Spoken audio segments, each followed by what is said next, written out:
done in.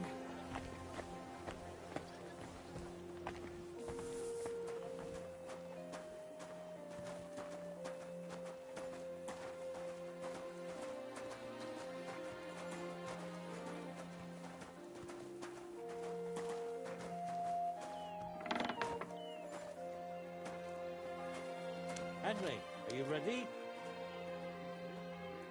Ist sehr jung. There he is! We welcome young blood.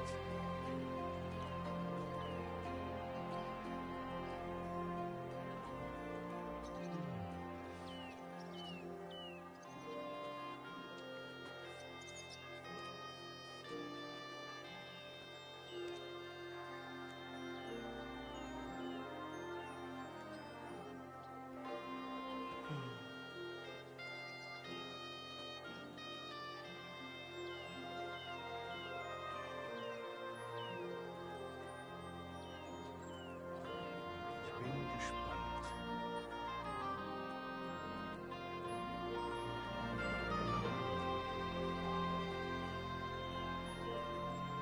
Tell the That's young it. to stop wasting time. Henry, are you ready? Excuse me?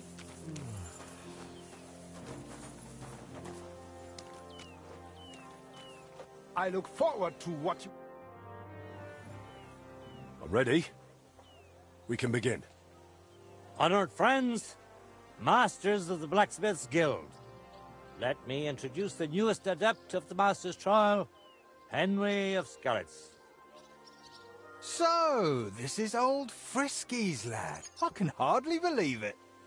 Aber I do not see much of a resemblance. Vielleicht ein wenig. I do not see it. Aye, aye. Frisky here, Frisky there. All that talk about not taking in outsiders, and now you've gone and flipped it all around. Martin was a good bloke and an excellent swordsmith. If Henry here is anything like him, he'd be a welcome addition to the guild. Genau, genau. Look, I didn't know this Frisky fella of yours. I'm more interested to see what the lad can do than who his pa was. We'll see what he can do shortly. Just to be clear, let me repeat what the trial entails. In the first part, the verbal examination, he will receive 3 questions. He must answer all 3 of them correctly in order to pass. If he makes a single mistake, this part of the exam is considered failed, and he won't get a chance to correct himself. After the verbal examination comes the practical one, where our adept skills will be tested. And if he is successful, he'll become one of us. Let's begin with the first part of the trial. Who would like to ask Henry the first question?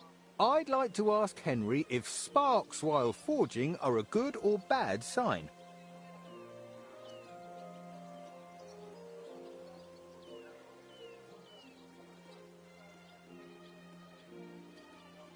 Taking it back, are you? You should be able to answer this one, even if I wake you in the middle of the night. Heinrich.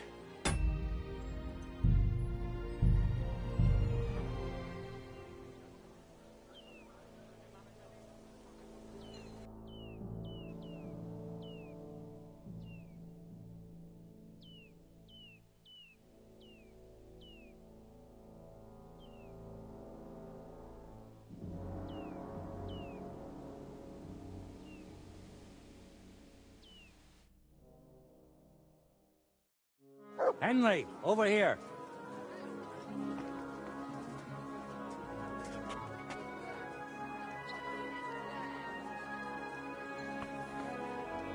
Hey, Henry!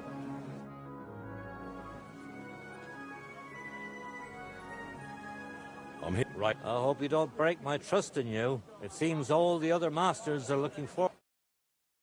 The guild forge isn't far. We'll just pass through the lower market and we're there. Did you get a chance to study the handbook? Of course. Mind if I test your knowledge a bit along the way? Why do blacksmiths whistle while they're hammering? To keep up a good mood. Oh, no. It's so they can keep rhythm.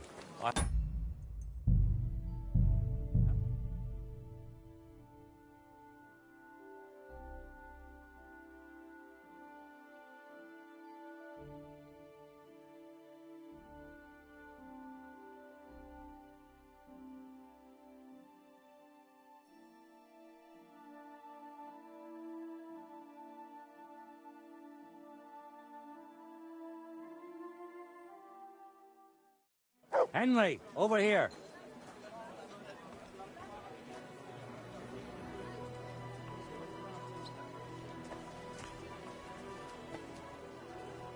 Hey, Henry! I'm Right on. I hope you don't... Come now. The Guild Forge isn't far. We'll just pass through the lower market and we're there. Did you get a chance to study the handbook? Of course. Mind if I test your knowledge a bit along the way? What colour is a properly heated workpiece? Straw yellow. Of course, straw yellow. What else? I have one more question for you. How can you tell you're making progress while forging? Thanks. Thank you. God sees you, By General. the Heavens. sparks. I'm sorry. What a The pretty longer you colour. forge, the closer your workpiece resembles...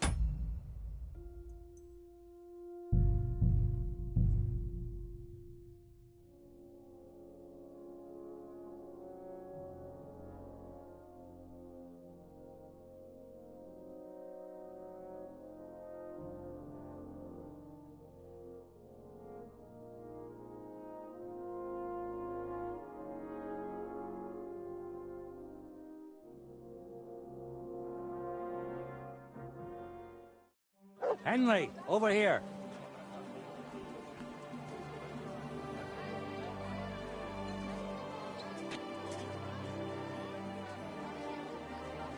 Hey, Henry!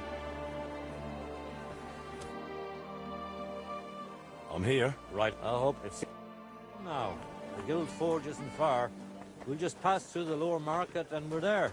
Did you get a chance to study the handbook? Of course. Mind if I test your knowledge a bit along the way?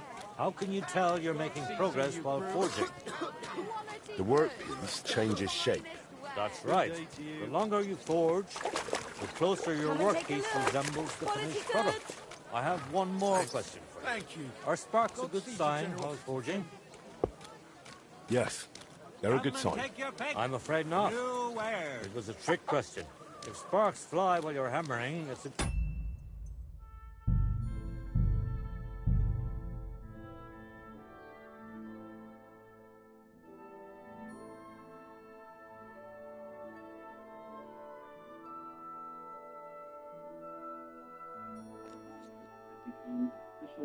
Probably should do this with the volume on. Fucking idiot. I can't hear it. It's going too fast. Henry, over here. Let's go. I'm here. Right up. Oh, it's... Come now. The Guild Forge isn't far. We'll just pass through the lower market and we're there. Did you get a chance to study the handbook? Of course. Mind if I test your knowledge a bit along the way? How can you tell you're making progress while forging? The workpiece changes shape. That's right. The longer you forge, the closer your workpiece resembles the finished product. I have one more question for you. Are sparks a good sign while forging? That's a trick question. It depends. Excellent. You didn't let me fool you. If sparks fly while you're hammering, it's a good sign. Whereas if you're heating the workpiece, it's a bad one. Wonderful. It seems you really did prepare. I reckon the others have a lot to look forward to. I apologize. Good blacksmiths should never stop learning. I'll build an That too outhouse is next important to to our that guild. dunghill. I Then have you'll a have number of somewhere to designs drop in my your armor shit. smithy that I collected on my travels throughout the kingdom. It's quite a unique collection. And the best part is, I'm happy to share it with others. Stop by any time. Learn to make something new. Your customers will surely appreciate it, but let's not get ahead of ourselves. Your trial still awaits. Just a little further now.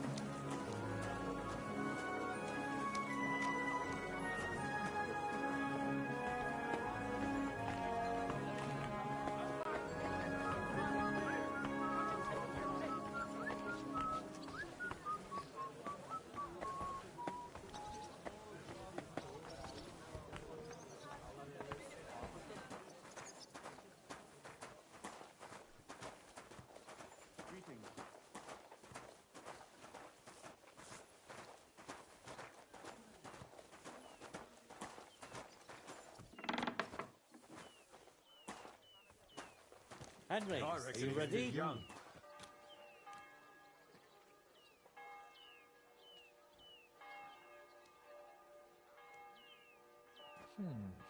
That's it.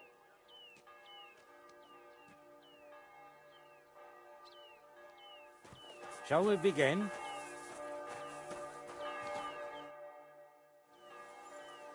I'm ready. We can begin. Honoured friends, masters of the Blacksmiths Guild, let me introduce the newest adept of the Master's Trial, So, this is old Frisky's lad. I can hardly believe it. Aber I do not see much of a resemblance. Vielleicht ein wenig. I do not see it. Aye, aye. Frisky here, frisky there. All that talk about not taking in outsiders, and now you've gone and flipped it all around. Martin was a good bloke and an excellent swordsmith. If Henry here is anything like him, he'd be a welcome addition to the guild. Genau, genau. Look, I didn't know this Frisky fella of yours. I'm more interested to see what the lad can do. We'll see what he can do shortly.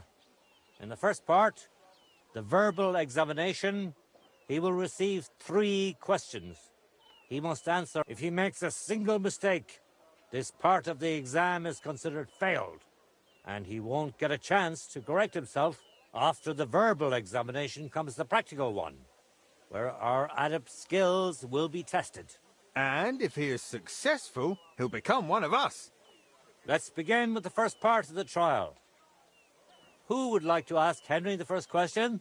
I'd like to ask Henry if sparks while forging are a good or bad sign. That depends. When you're hammering the piece, it's a good sign. But when you're heating it up, it's a bad one. That's correct. I knew you wouldn't be fooled. Let's move on to the second. How about, why do blacksmiths whistle while they work? To keep rhythm. That's right. At least that. Last question. Tell me, mein Anhänger, what is the Farbe of a correct heated workpiece? Straw yellow. Correct? Wunderbar. You answered all 3 questions correctly. Now, just to complete the practical exam, Henry, your task will be to forge a guild sword right in front of our eyes. Here's the design for it, as well as the materials. I'm sure you know what to do with them. Viel Glück. Let's see what you can do, young Frisky. Let's see, then.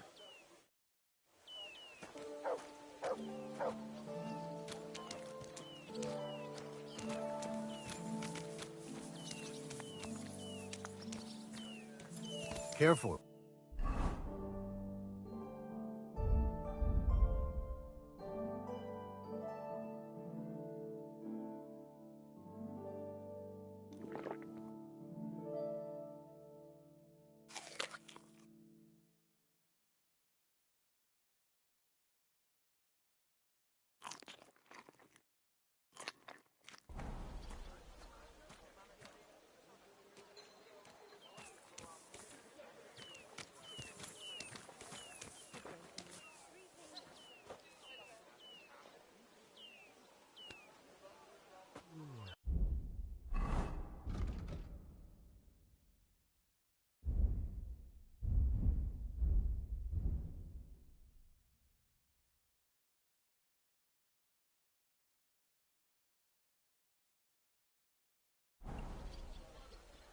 Let's see, then.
Oof.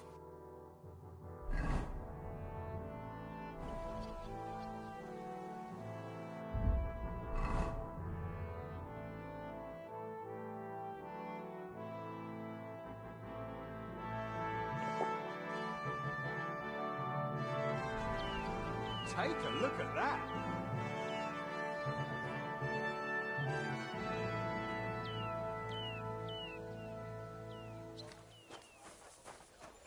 Excuse me.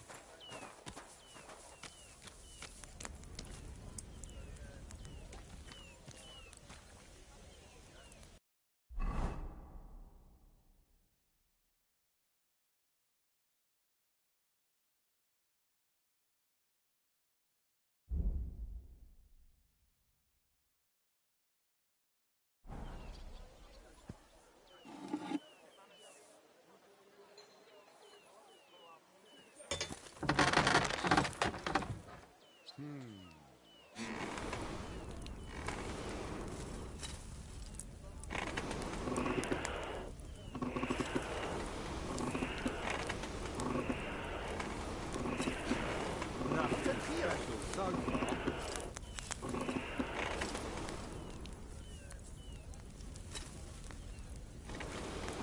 Jetzt vorsichtig. Looks like the lad has a firm grip.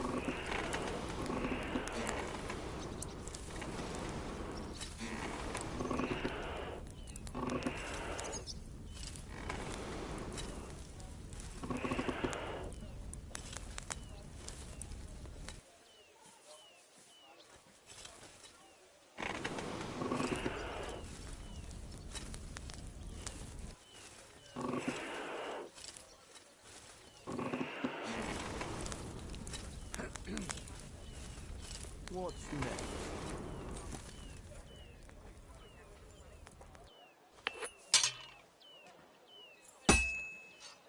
Komm schön. Genau.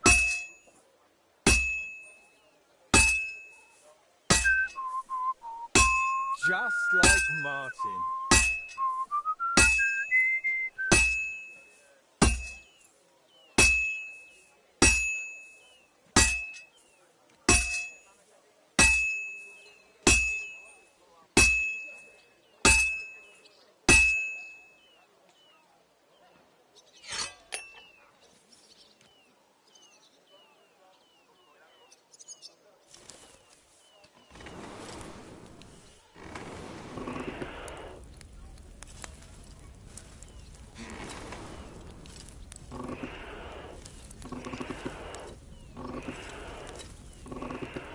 Let's see then.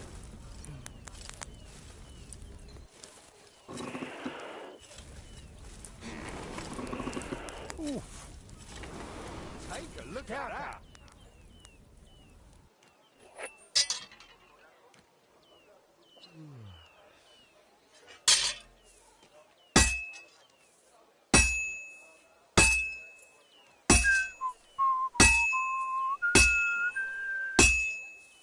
This'll take a bit longer. You're doing well. Keep it up.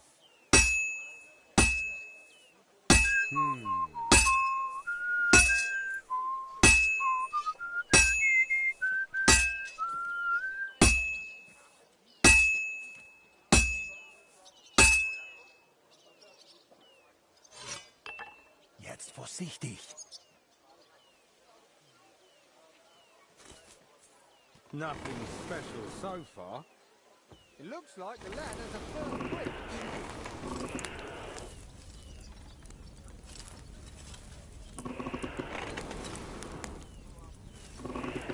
Konzentrieren.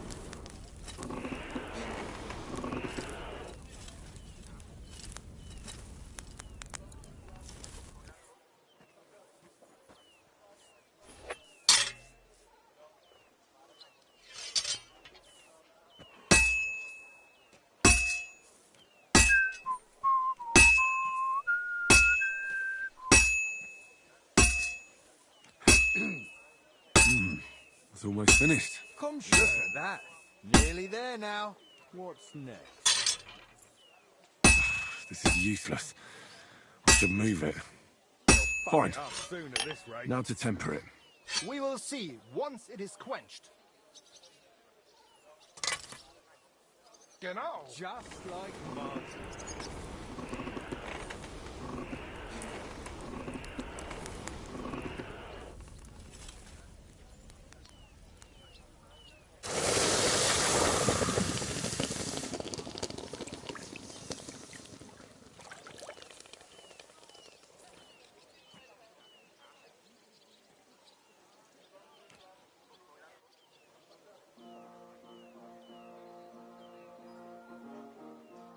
All done?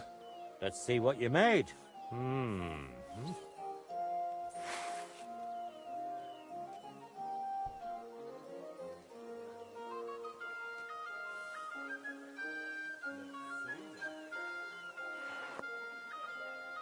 Excellent, Henry.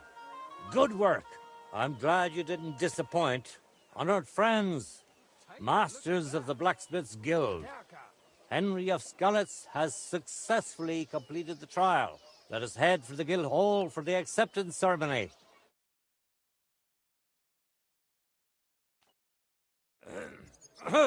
After successfully fulfilling all requirements, I'm proud to announce our guild has grown by a new member. Approach Henry of Skalitz. Kneel.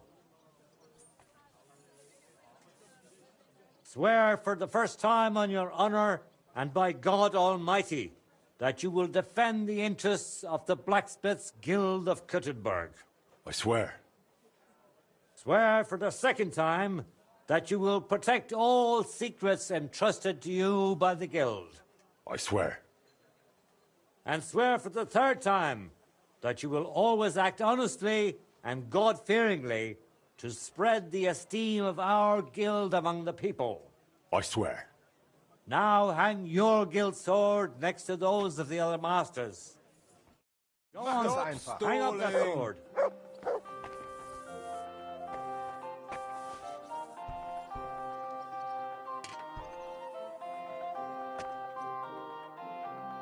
Welcome to the guild, Henry.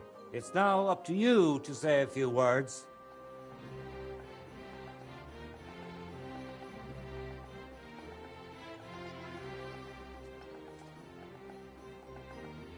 Worthy masters. First of all, I have to say what a great honor this is for me. Becoming a member of such a prestigious guild in this great city is something I'd hardly have dreamt of just a few months ago. I promise to fulfill my oaths and prove to you that I'm someone you can rely on. We are glad to hear it. In any case, from this day forward, Henry is to take over Skoda's forge and repair it. He therefore acquires the right to use it with one obligation, and that is the accommodation of the widow Magdalena. The guild grants her jointure after the death of her husband. That will be your responsibility now, Henry. That won't be for much longer anyway. She's a kind woman. I'll be happy to help her. We'll see about that once she goes poking her nose into everything at the forge. It sounds like you have your work cut out for you, Henry. But like all hard work, the results will surely be worth it. The ceremony is now over. We We're have still to wait for. sorting out the shipments. We need to talk.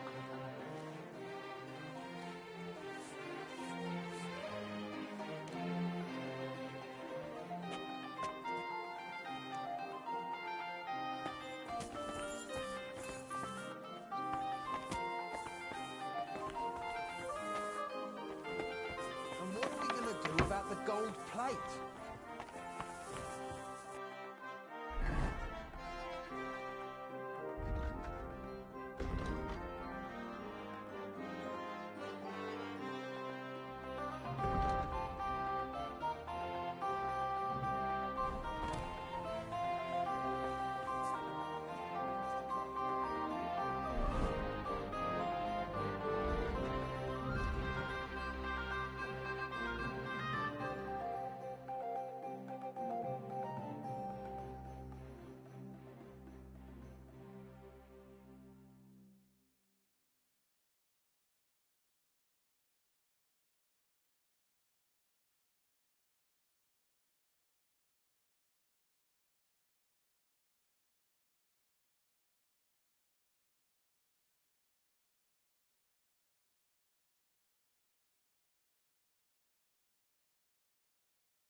forge awaits, lad.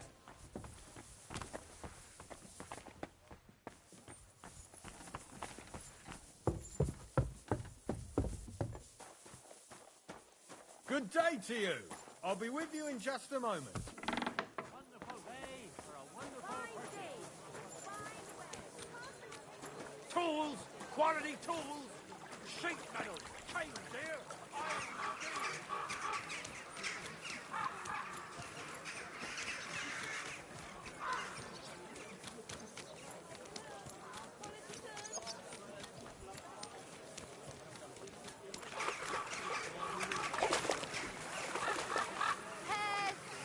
The tail!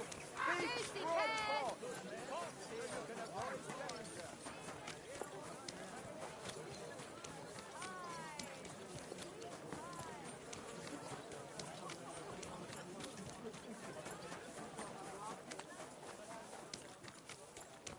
A fine day for some fine wear.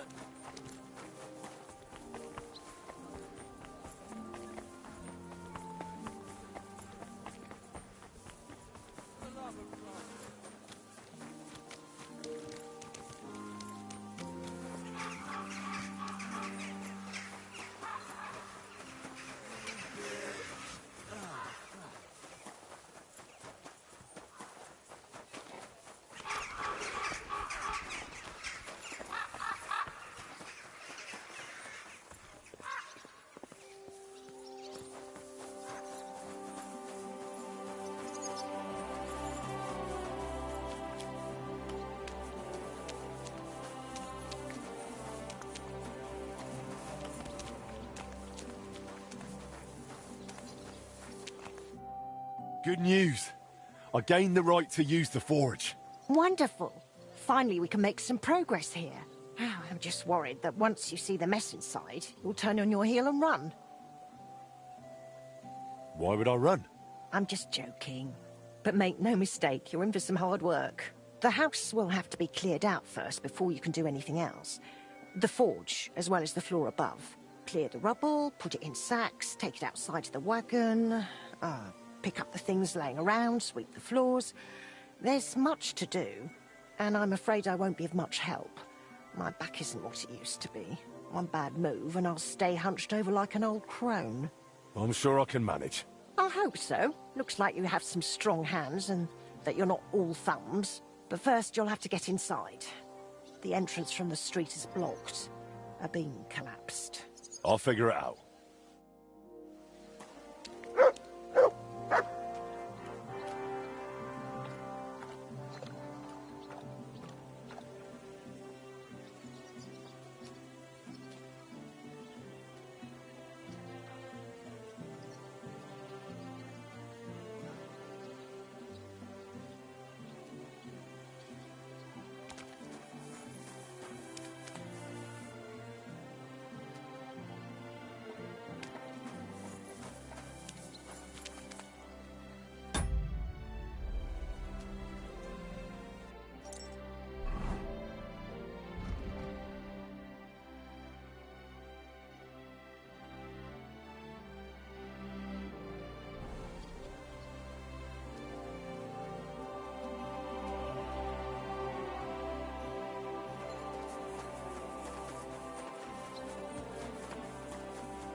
I'll have to open this gate from the other side.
I wonder what's in store for me here.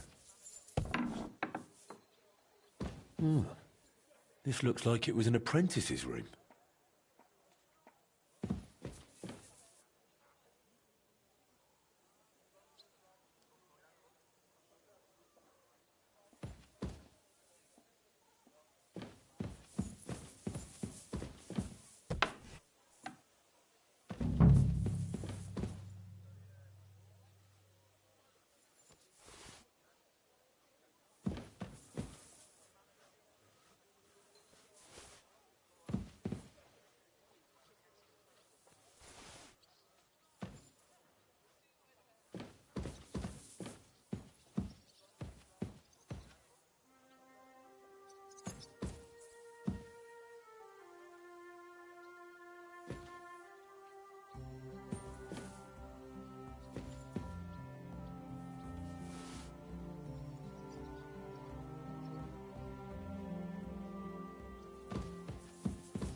Whew.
You've got to be kidding me.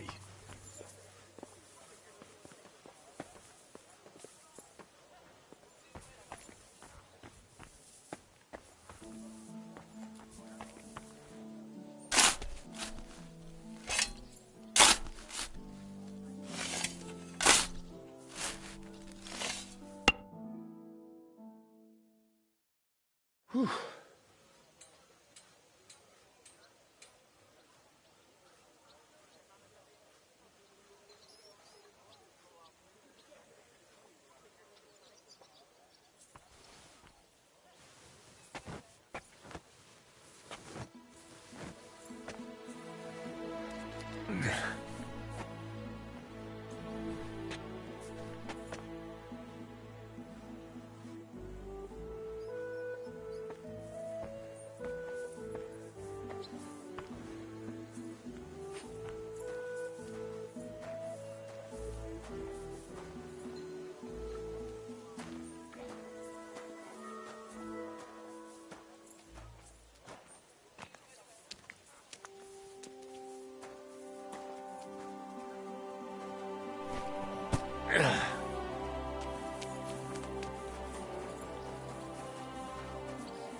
Now just to put it in a sack and take it to the wagon.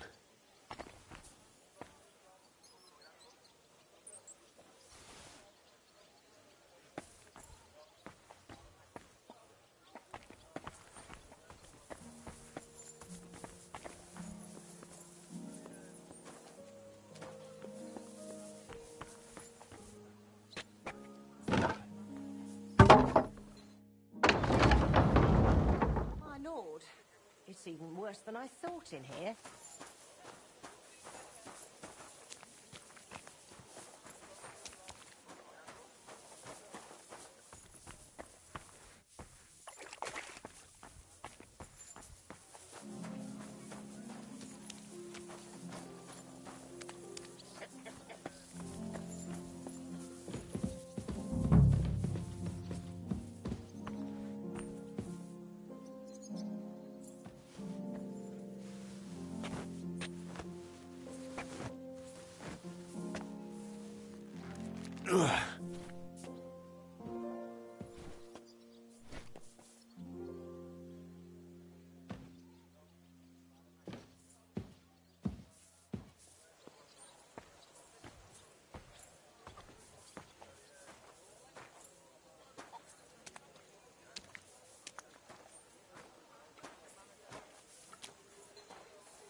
One sack after another.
Oh, Christ, that's heavy.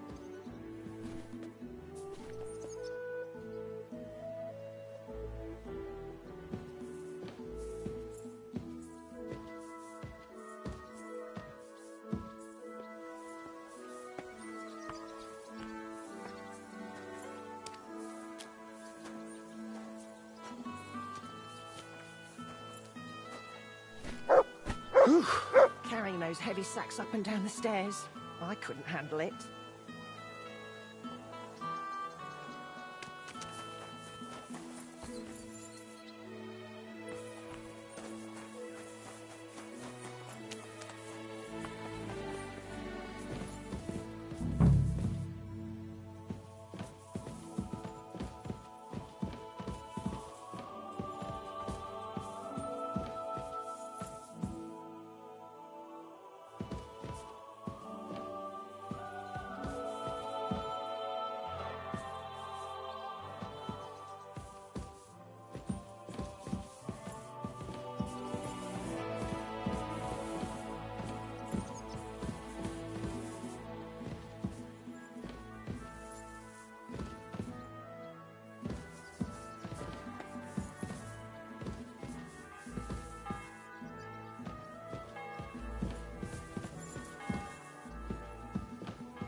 Ooh.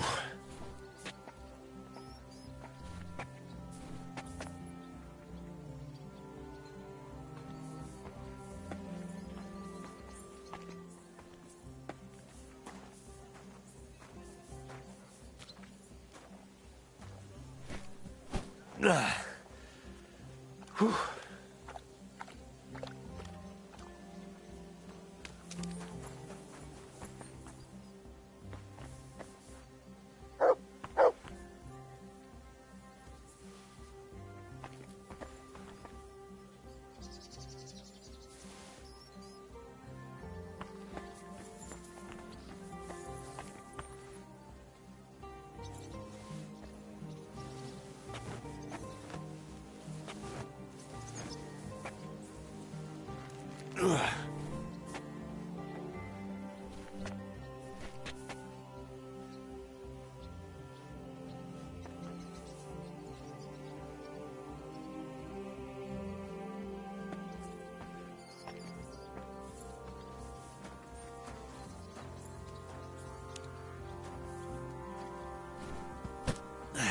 Those sure look Lugging heavy. sacks really never gets old.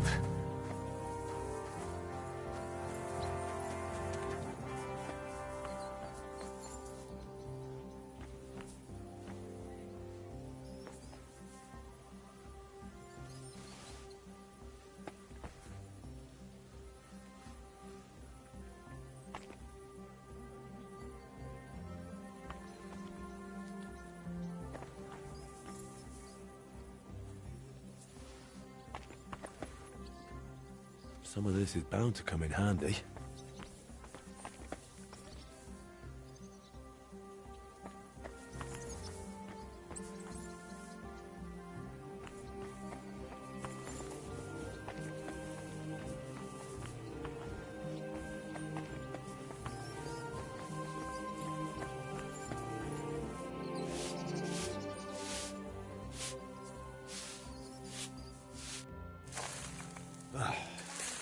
Looking better already.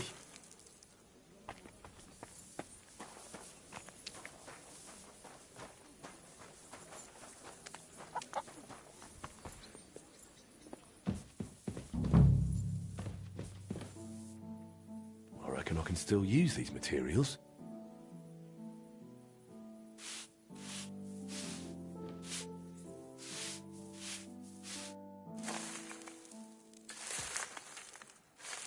What's this? It has Martin's mark on it. I'll have to ask Magdalena.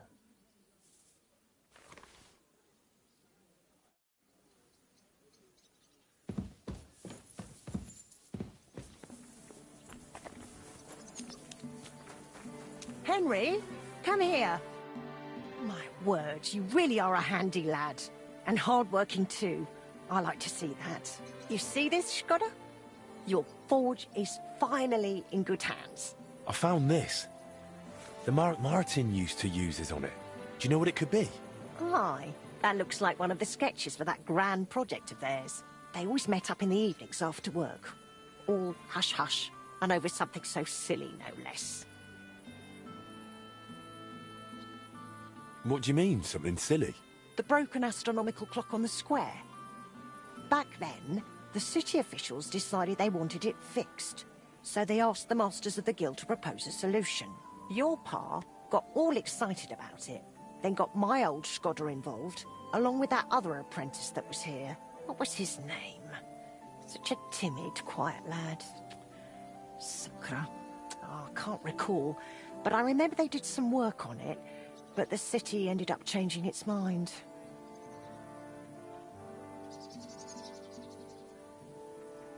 What happened? They brought in some Italians, all the way from Padua or whatever it's called. And how do you think that turned out? They messed it up? It was a terrible disgrace. The Italians ended up running off along with the money. There was no money left for the repairs, and there still isn't. So the clock is still broken. I remember when it still used to chime. But what can you do? Better to discuss what you want to do with this place.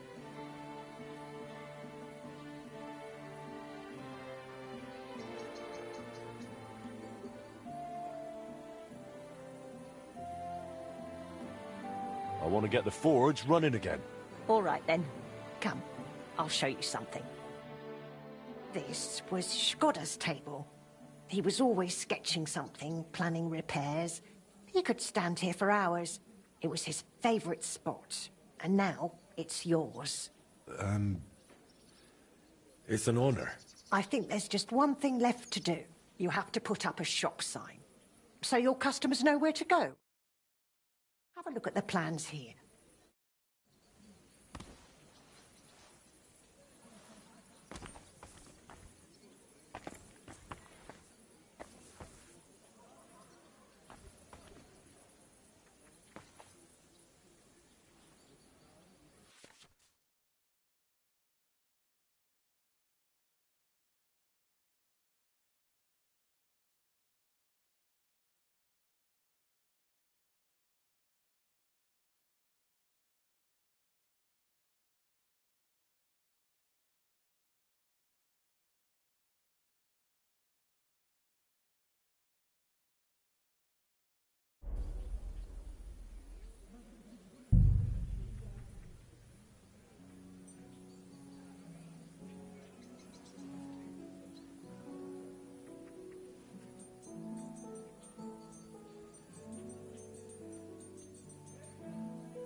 Good work, Henry.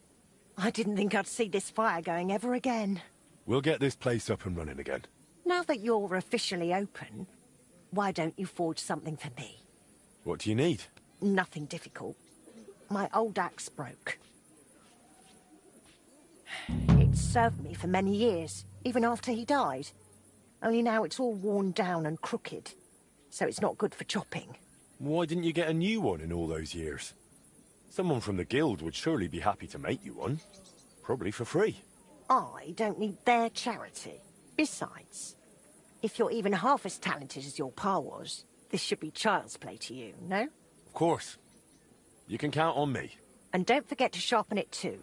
I can't chop with a dull axe. Sorry to ask you this. That's just it. No one could tell me. He started coughing terribly. Grew weak, lay down, and never got up. I'm sorry to hear that. What can you do? I noticed your brooch. It's a nightingale. I used to sing while I... It's a real masterwork. It's mainly a keepsake now.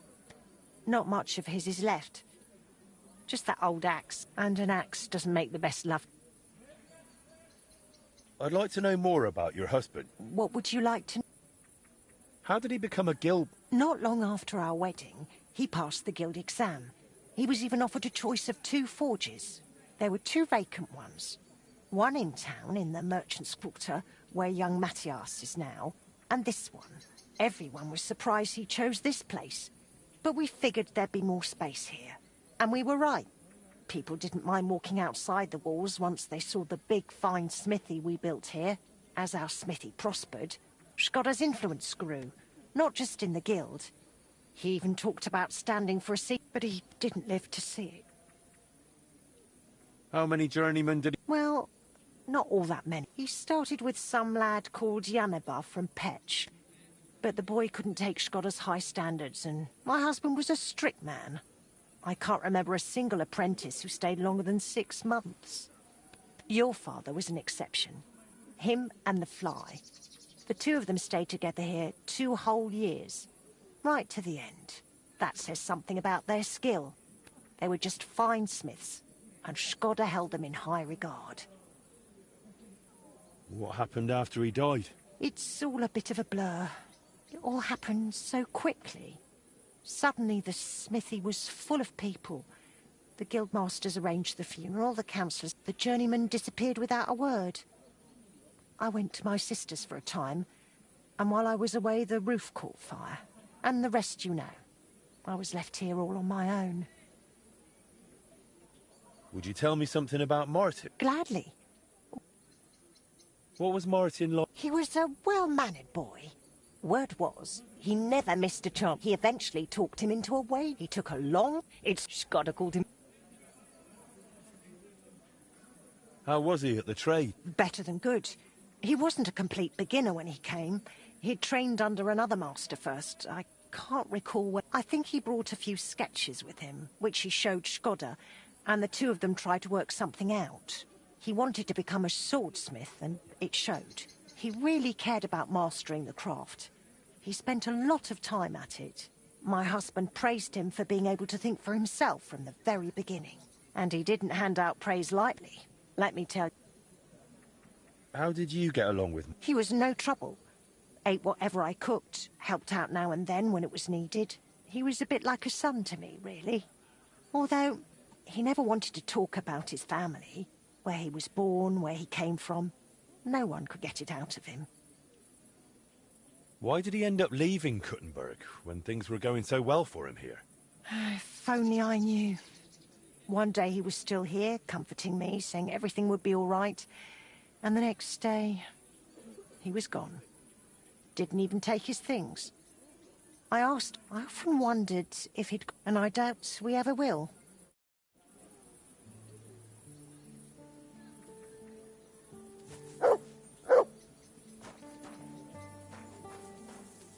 Look what I have for you.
I hate forged and axes and long swords. Seriously. It sucks.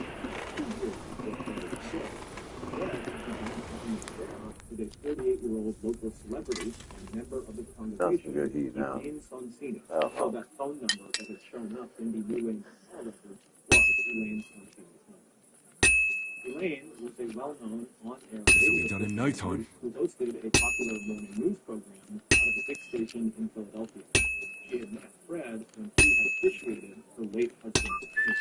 Before, and especially during, the rabbi's 6-month sabbatical, he and Elaine had been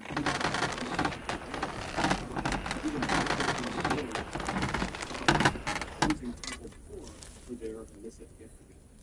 As police started to press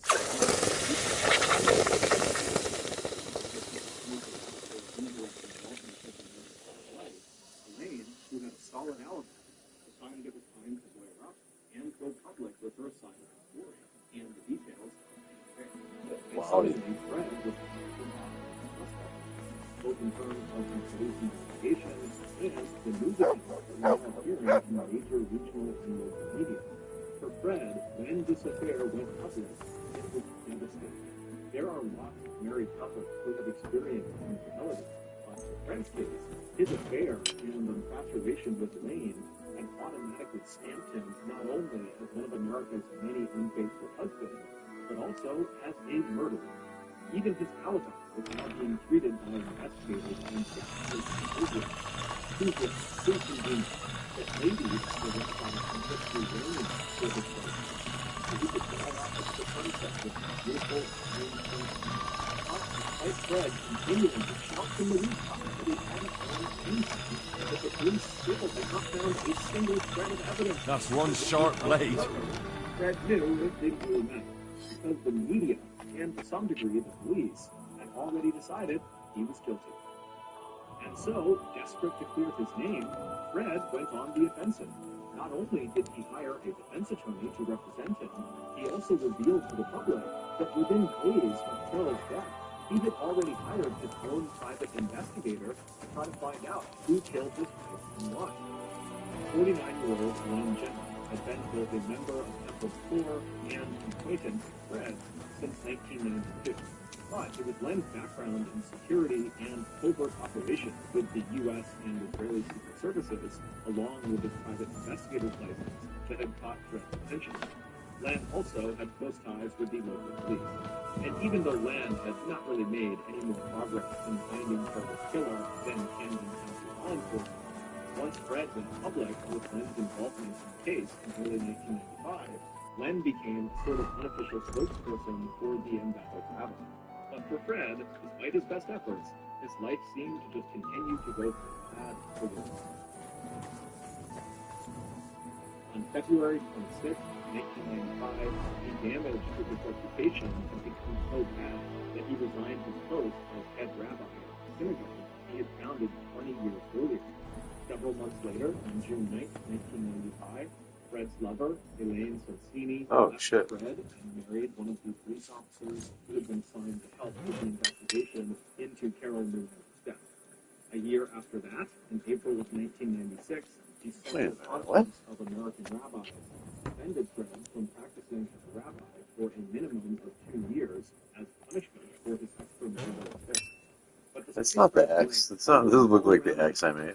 Whatever. Investigators continued to have his back, telling everyone that while Fred certainly was guilty of adultery, that didn't mean he was also guilty of murder. Fred deeply appreciated his that's what he really needed from his private eye or from anyone was evidence that who was Fred. Can't get any better than this. It wasn't until late April 2000, almost 6.5 years after Carol Newlander was brutally murdered, that police finally would find that evidence. That month, investigators answered a phone call from someone who said they had important information that would help authorities identify Carol's killer. A conversation that came next would turn I have that axe you wanted. Wonderful. Let's see. My word, this is really great work, Henry. Your customers will be tripping over each other to buy your products. Just be warned. People here in the city care more about the quality of work than in the countryside. If something is shoddy, they'll notice it right away. So, if you mess up a piece while forging and it ends up being low quality, it's best to just make a new one. All right? All right. Word will spread soon enough that locals don't have to go to the city to have something forged. And you'll have your first customers. Everyone around here knows me, so sometimes they might come to me with orders. I did the same for my husband back then. Does that work for you?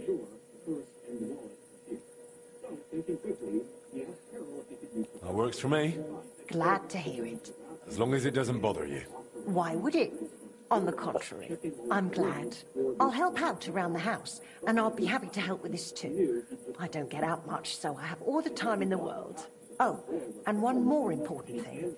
You can also sell pieces you forge on your own, without anyone ordering them. There's a storeroom past the left door under the archway on the street, where you'll find a chest you can put products in, and I'll do my best to sell them. Here's the key to the chest. I'll hold onto the money for the products for you, so feel free to ask any time. You've taken on quite the workload. I don't mind. All the movement keeps me young. In the meantime, you can focus on getting in good with the guild. 1 week later, on November 1st, the bathroom man took steps. What do you mean, getting good? The guildmasters are an eclectic bunch. They all like different things. It would be best if you try to be on good terms with everyone. They'll appreciate you, and you'll forge all the more. For example, Boris of Brod loves nothing more than rolling dice. If you offer him a game at the guild hall, I'm sure he won't refuse. He used to be one of your pa's best friends. He might even tell you about some of their misadventures. I'm not sure I want to know. Oh, yes, you do. Don't lie to yourself. It was good to see you, my friend.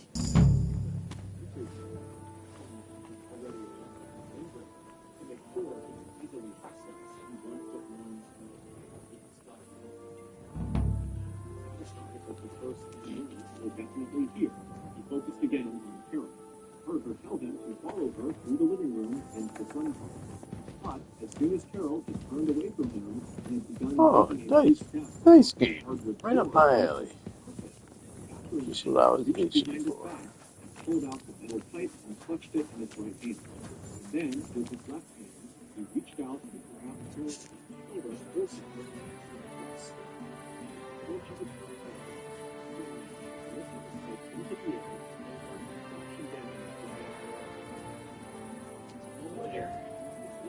Yeah. I love fish. He's gotta be shitting there. I can go in there and sell it. She collapsed forward onto the ground. Carol uttered a single word. Instead, he turned back to the door and quickly motioned to his much younger accomplice who was waiting outside in the bushes, inside and close the door. Seconds later, the man had handed off the electric pipe to his much younger companion, and as bathroom man headed to the dining room to get the burgundy wallet of Carol's purse, his companion got to work on Carol. Hey, my horse? The bathroom man could hear the sickening thuds of what would be at least 12 savage blows. I can't imagine what I would have done with my sword. Injuries to the neck. An autopsy would later show that Carol had received pepper from hitting her hand up over the back of her head. This younger accomplice of bathroom man had hit her hand so hard with the stake that he practically amputated one of her Get into the horse. I thought the horse had like an inventory. To make sure Carol was dead, he had to stop.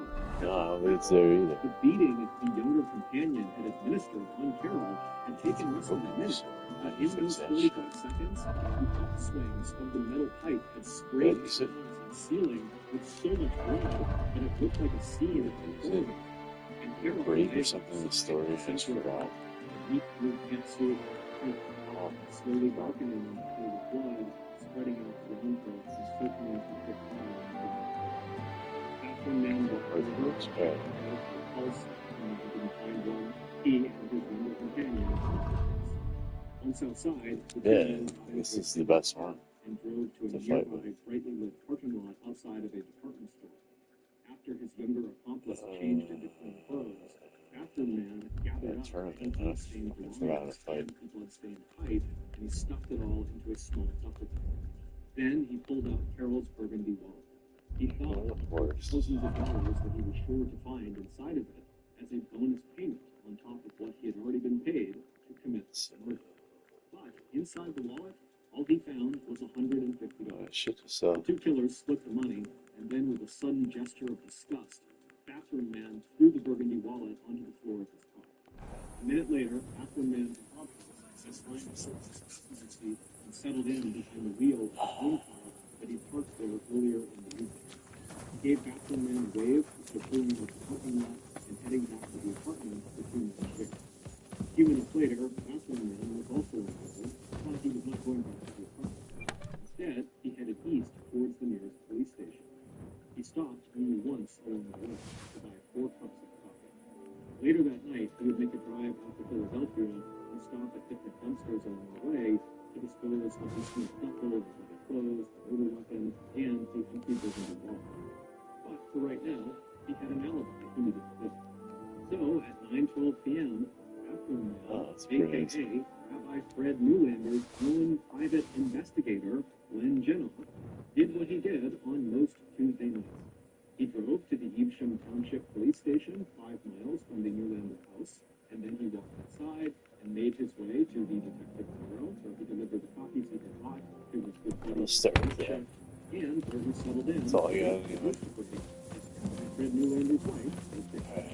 It wouldn't be until 2 days after Carol's murder, on Thursday, November 3rd, Serious bitch. sanctuary at Company Court Salon, that Len would again see the person who had promised him $30,000 for killing the rabbi. When it was Len's turn in line to console the stricken and grieving rabbi, Len stepped forward to shake Fred Newlander's hand, but before he could, Carol's husband pulled Len in for a big hug. And when the two men were cheek to cheek, Fred whispered his thanks in Len's ear for getting the job done. The murder had gone exactly as Rabbi Fred Newlander had planned. It would turn out that back in the summer of 1994, not long after the end of Fred's 6-month sabbatical, his mistress, Elaine Sonsini, had told Fred he had until the end of that year to end his marriage with Carol, or Elaine would break off their affair. As the rabbi started to think about his choices, he decided he'd rather see Carol dead than risk the damage that a divorce might do to his reputation. So, in August, Fred approached Len Jenoff, a member of his congregation who claimed to have worked with both the U.S. and the Israeli Secret Services, both those claims, and almost everything else Len had told people about his background, insecurity, and covert operations, still makes him false. But when Len's rabbi, spiritual leader, Fred Newlander, if he would be willing to put his skills to work to kill the so-called enemy of Israel, said yes. Only the enemy turned out to be the rabbi's wife, and her only sin was that she stood between the rabbi and his mistress. While Len knew who Carol was, Carol did not know who Len was. There were over 4,000 people in the congregation, and so Carol and Len had just never actually met. After Len agreed to do the job, Fred spent the next few months explaining to Len horseshoes and the axes. murder to look, like a robbery gone wrong. Fred also gave Len a hand-drawn map showing the layout of the inside of the Newlander house and where to look for Carol's purse and wallet. The murder took place on a Tuesday night when Carol and her son Matthew were away, and when there was enough evening activity that Fred could Then, immediately after the murder, he had to hire Len as a private investigator working to clear the rabbi of the Len had done a lot of things on his life to be but cold-blooded murder was not enough. So, for this job, Len had decided to hire an accomplice, his 21-year-old roommate, Paul Daniel. Like his older friend, Paul was a recovering alcoholic, but he was also broke, and he suffered from a variety of mental disorders. When Len offered Paul $7,500 if Paul would actually be the one to kill Carol, Paul could not believe his good fortune. On October 20th, 1994, 2 weeks prior to Carol's murder, when Len had actually handed the $7,500 to his young accomplice, Paul had grabbed the money and jumped up out of his chair, where he stepped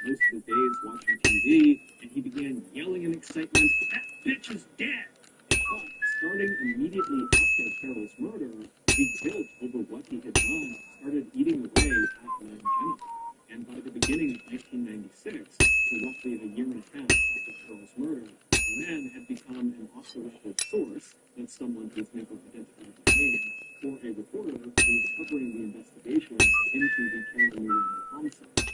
And in May of 2000, almost 6 years after Carol's death, that reporter, who had gradually learned the truth from Lynn, had convinced Lynn to go to police and tell them the truth about what happened to her. It would take 2 trials before a jury found Fred Newlander guilty of the murder of his wife Carol. As a star witness, Glenn Jenoff was both a blessing and a curse. He could implicate the rabbi as the mastermind who set up the homicide, but Glenn's own history of telling one huge lie after another about his own life, background, threw everything he had to say into question. And compared to the eloquent denials of Rabbi Fred, and the fact that there was no evidence linking the who the actual murder, Fred Newlander's first trial in 2009 ended in a hung jury. But by the time the case was retried less than 1 year later, Rabbi Fred had lost his most important supporters, his children, Matt and Rebecca, both of whom wound up testifying against him. In November of 2002, Rabbi Fred was found guilty of murder and conspiracy, and on January 15, 2003, he was sentenced to 30 years for life. Both Glenn Jenoff and his accomplice Paul Daniels were convicted of aggravated manslaughter and sentenced to a maximum of 23 years. This will be done in no time. They were released from prison in 2014 for serving their mandatory minimum of 10 years.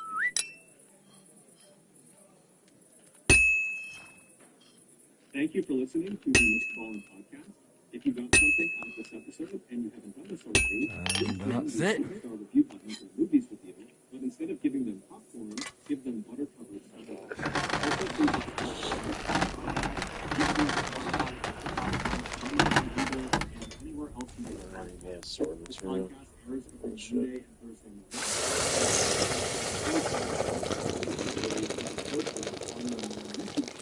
Which is just called Mr. Ball. We now have a registered 501c3 charitable organization called the Mr. Ballin Foundation. It makes it as easy as possible for you, Sweet. me, my family, team, in supporting those who I'll show you around. those impacted by monthly bonus to the Mr. Ballin Foundation Honor Them Society will receive free gifts and exclusive invites Let's get 484.6. create a new ending to the story for victims of violent crime. Go to MrBallin.Foundation and click Get Involved to join the Honor Them Society today. If you want to get in touch with me, please follow me on any major social media platform and then send me a direct message. My username is just @MrBallin, and I really do read the majority of my DMs. Lastly, we have some really cool merchandise, so head on over to shopmrballin.com to have a look. So, that's going to do it. I really appreciate your support. Until next time, see you.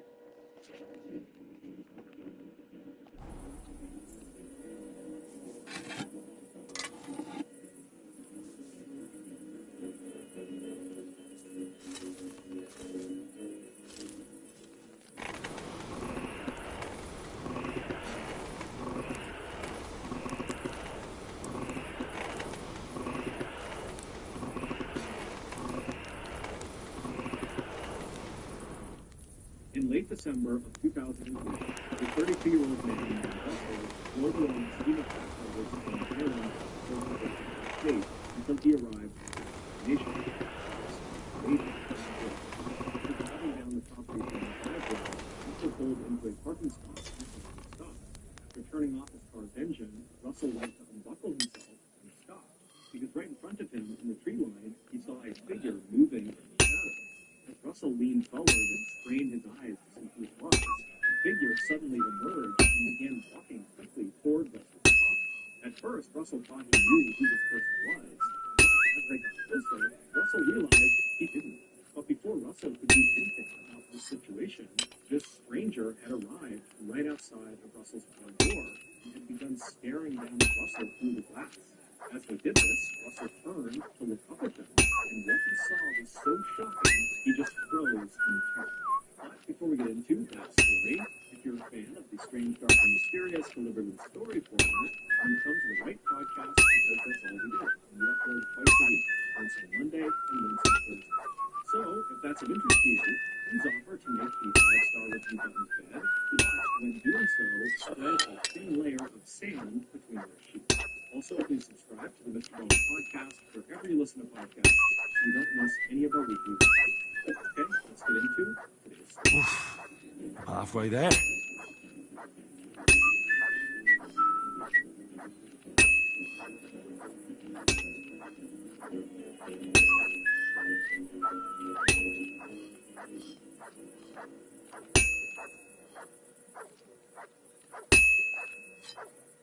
32-year-old Russell Douglas climbed into the driver's seat of a bright yellow Chevy truck. Even though the forecast called for rain and showers, there was nowhere Russell would rather have been than right where he was, beautiful Whidbey Island, a place where Russell was born. It was 35 miles long and 10 miles far. Whidbey is the largest of the 9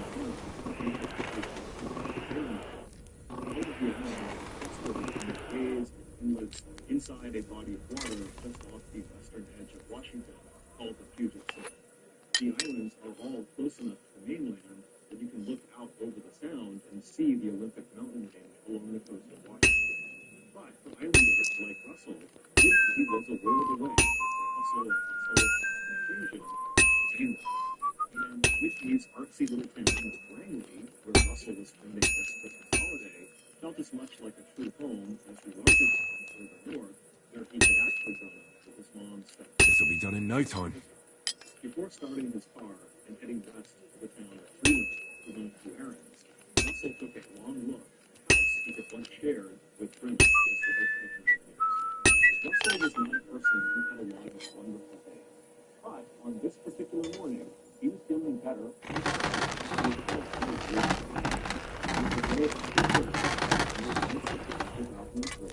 And after a 7-month-long separation from Brenna, and it now felt to Russell like he and his high school sweetheart might actually succeed in rebuilding their marriage and their relationship.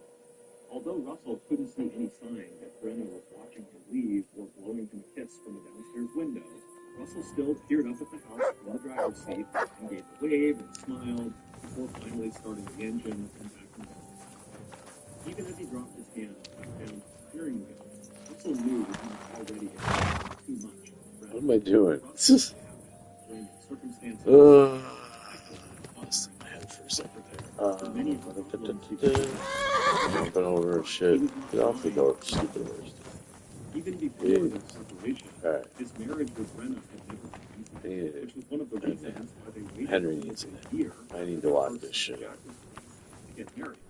Russell knew that both he and Brenna were quick to get angry at each other, and Russell's habit of self-examination seemed like a waste of time.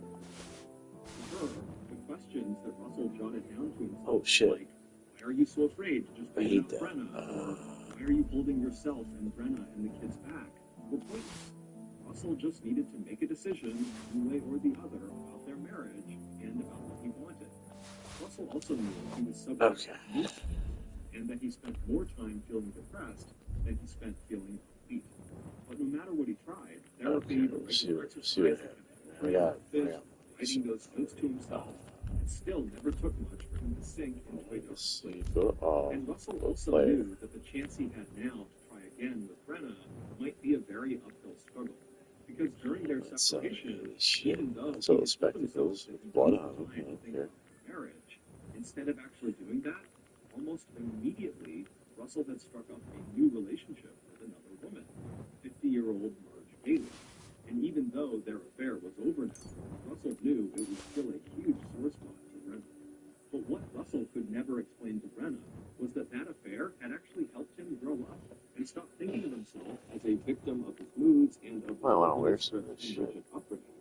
And when Russell had met Marge at a bar in the Washington resort town of Ocean Shores, shortly after he and Brenna had separated back in April of 2003, the last thing on his mind was a sexual relationship with Marge. But leaving Whidbey Island and his kids had been very difficult.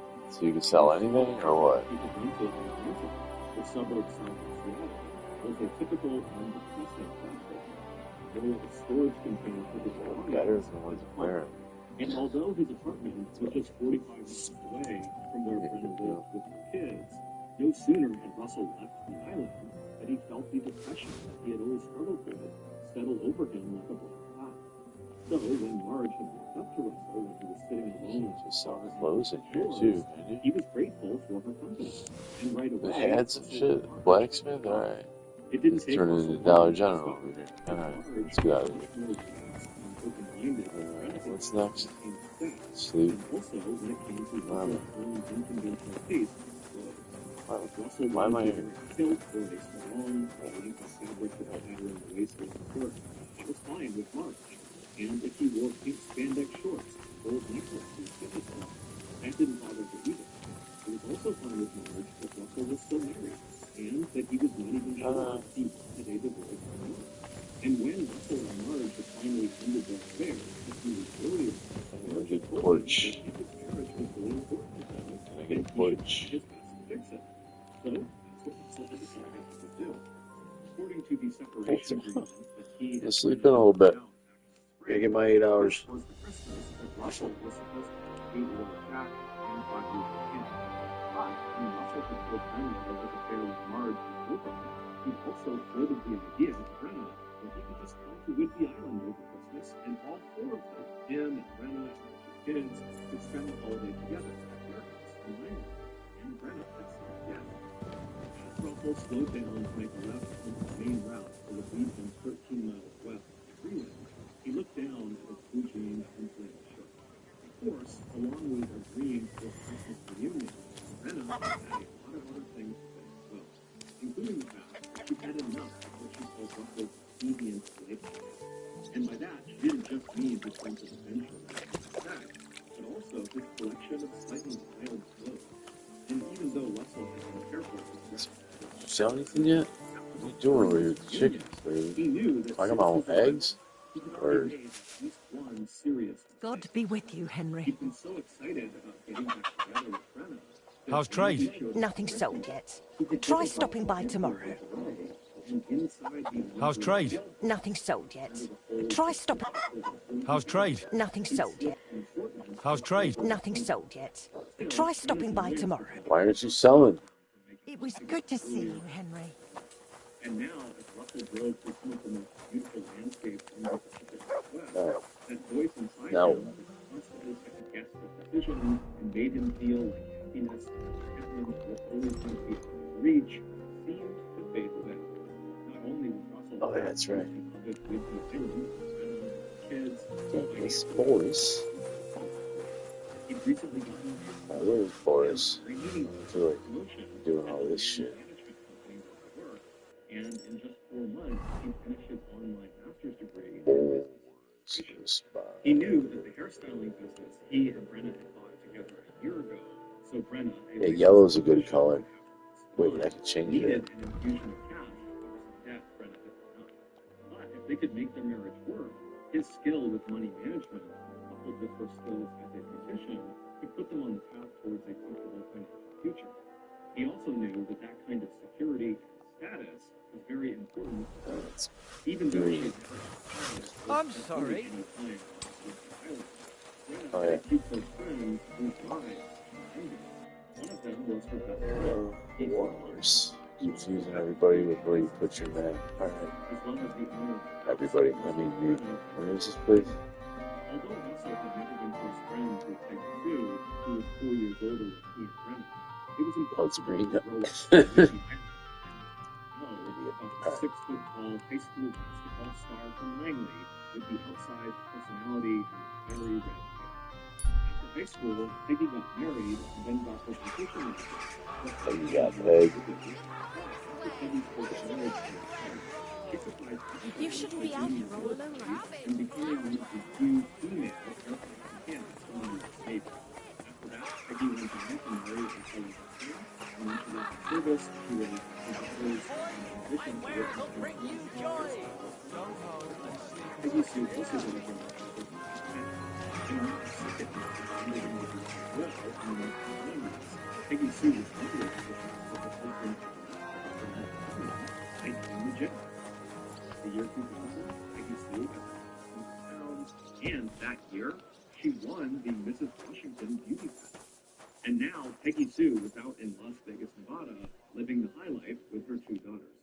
It was hard not to feel a little jealous of Peggy Sue with her confident good looks and her cards straightened out, they could actually buy Peggy Sue's house, since that had been the original plan back when Peggy Sue had moved to Las Vegas and agreed to rent the house to him and Brenna.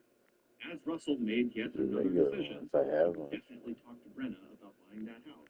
He also made a mental review of the directions he needed to follow to get to his next destination, an address on Wall Road just outside of Freeland.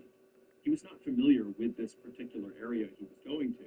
All he really knew was that Wall Road was about 4 miles outside of Freeland, and that lining the narrow roadway was a mixture of everything from churches to upscale homes and $1-million getaway lodges for what is wrong with me? to rustic cabins and the occasional trailer. Looking out his car window, hills that fell away to the ocean to the left. Good day to you. Glimpse now and then from the trees of the Ah, if it isn't our newest member, Henry. What brings you here? Well, I was just passing by, so I thought I'd stop and greet you. That's nice of you. How's the forge doing? Pretty well. I'll clean things up. Soon it'll be good as new. Well, best of luck to you, lad. Us guildmasters have to support each other, you know. Work together, like friends. By the way, This guy. Magdalena mentioned you Like like playing friends. dice. Aye, that's no secret. Anytime, any place. What about you? You like rolling bones? Aye. Of course. Glad to hear it. Fancy a game now? What game would you like to play? As he did this, he reminded himself that he just needed to be patient and give Empress, and nothing else. Let's play. A little bit distracted by his thought, Russell turned into what turned out to be the wrong driveway. He knew he had made a mistake when he saw a red Volvo parked ahead of him. He'd been told to look for an empty driveway. So he immediately stopped his car, he backed up, and resumed driving west on Wall Road, but very slowly now since he knew he must be getting close to his destination. And sure enough, several hundred yards further along, Russell saw that he'd arrived at the right place, 6665 Wall Road. He turned his Chevy Tracker onto the long driveway and drove to the end of it, where he pulled off to the right side into a parking spot that was at a right angle to the driveway. Beside him were 2 fir trees that cast a dark shadow. 1, 2, 3, Before 4, Russell could pull off the 5, sunglasses he always used 6. for driving, so he could see better into the thick You get 6, right? and shady area in front of him, he noticed a figure emerge from the woods in front of him, and this person began walking directly. White that I always like. Russell turned off his car engine, but before he could undo his seatbelt, he could Come on then, show us what you can do. Unless you're playing for the first time. right next to Russell's You can like swap one out or whatever. opening it. Russell turned to look at the stranger to see what they wanted, and when he realized what they were doing, he froze with fear. A few seconds later, and the world that Russell had finally begun piecing together in his mind for himself and his family ended in a sudden and horrific blow to his head. Almost 5 hours later, at about 4:30 p.m., 2 women who were residents of Freeland who lived on Wall Road were surprised to see a yellow Chevy Tracker parked in the driveway of one of their neighbors' houses. Not only was the car unfamiliar to them, but they could see in the near Well, you're not afraid of anything. the door was open, and the interior dome light of the car was still on. Also, the women knew that the owners of the house where the car was parked, the Black family, were not in town. They had gone to Hey. Costa Rica. So the 2 women were very curious about who owned this yellow car and why they were there. However, none of the women wanted to approach this vehicle and anyone who might be inside of it. And it was this dark outside, and no one. Alright, that'll do. So the 2 women decided that if the car was still there tomorrow, they'd call the police. Then the 2 women just presumed to make their way back to their houses and forgot about the bright yellow car with the police. It wasn't until the afternoon These ones here. that a dad saw it. Damn! Shit!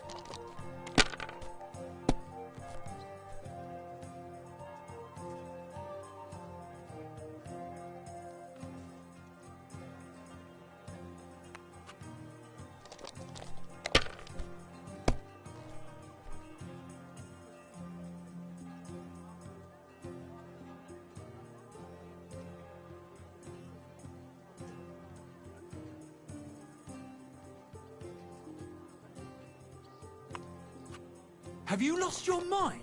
You're going to lose everything.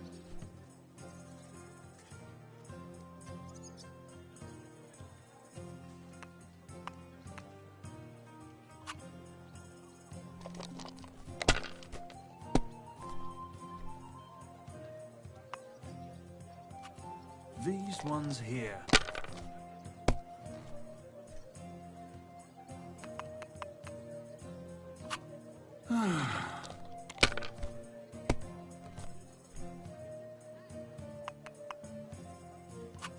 That's enough. Your turn.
Do you need a bit more time?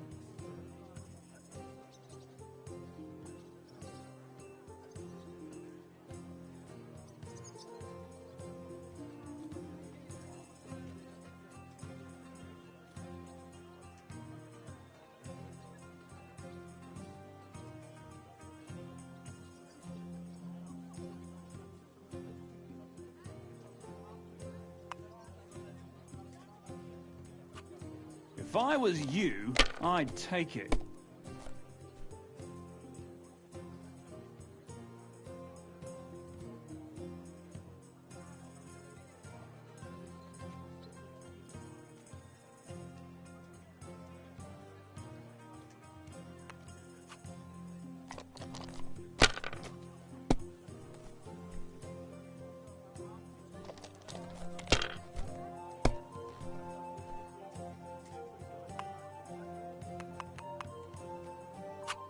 Finished.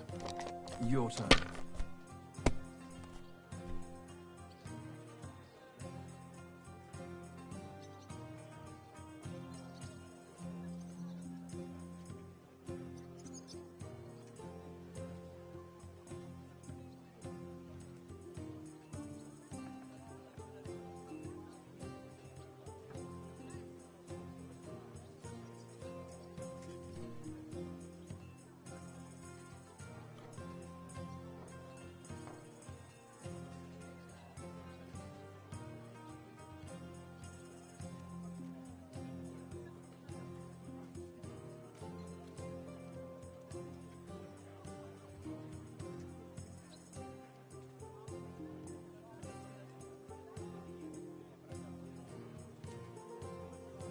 What happened? Did you forget to count?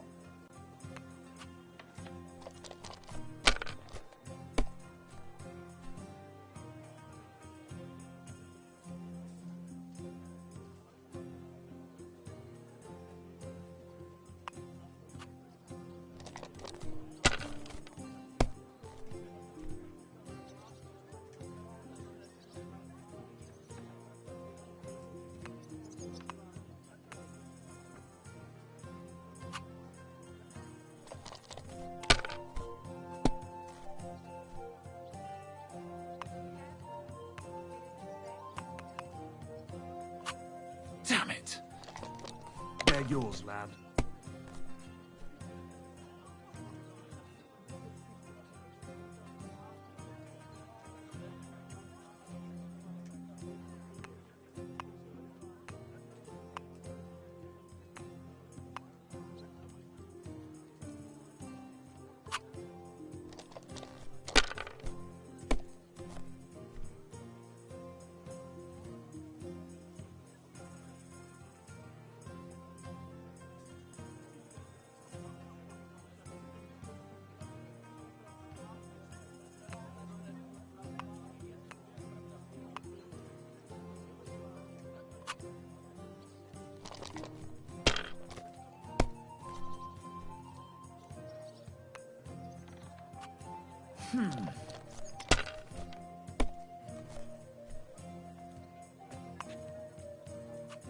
Alright, that'll do.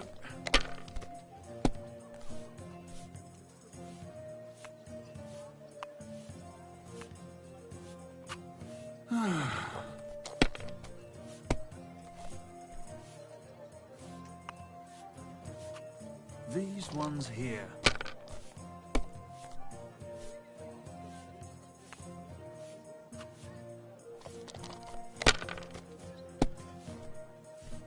My God! Oh, come on!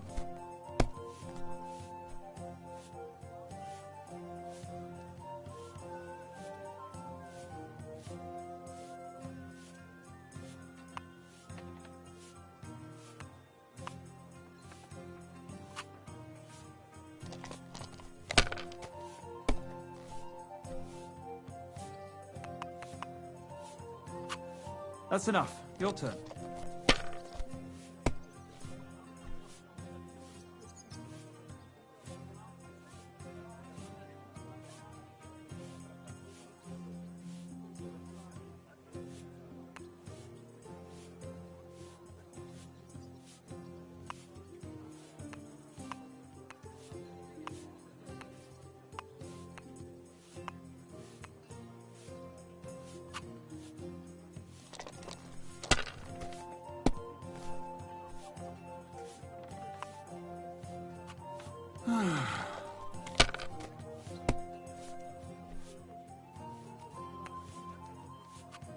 These ones here.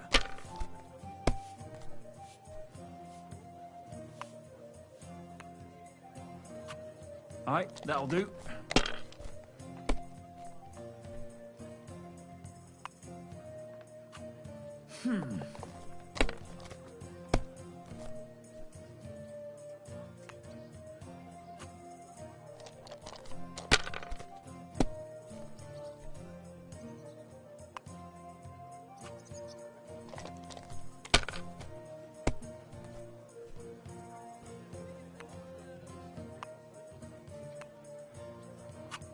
Finished. Your turn.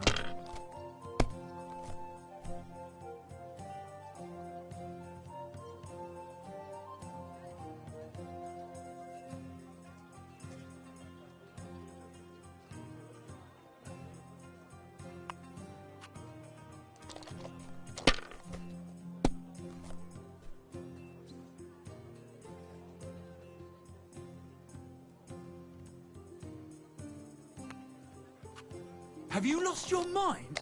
You're going to lose everything.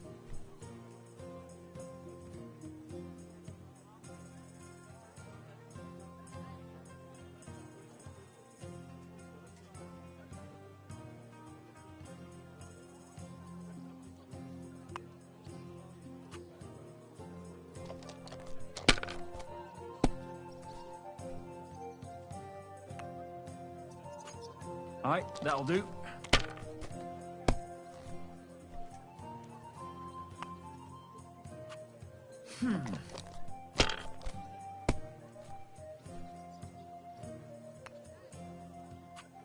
These ones here.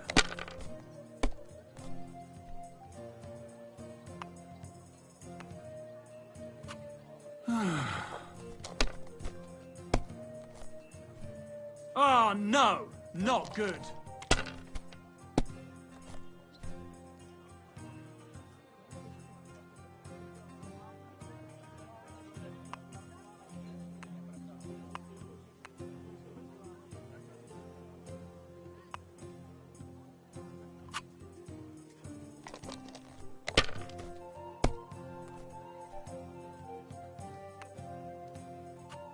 All right, that'll do.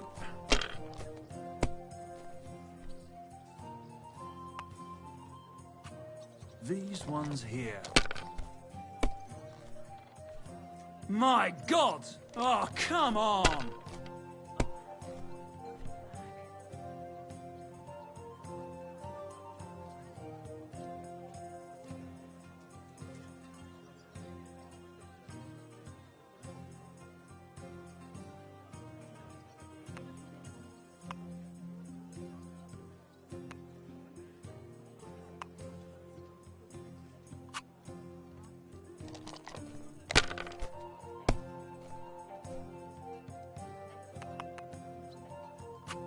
Alright, that'll do.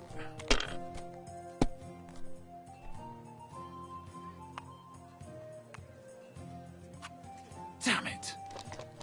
They're yours, lad.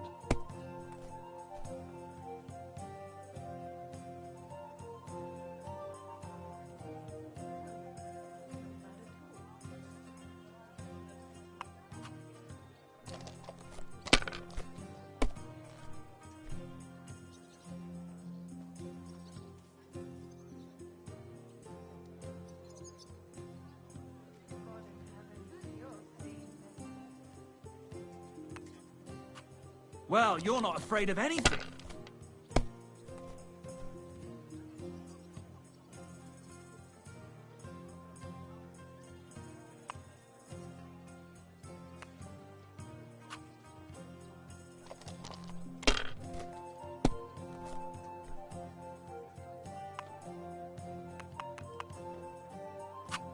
That's enough. Your turn.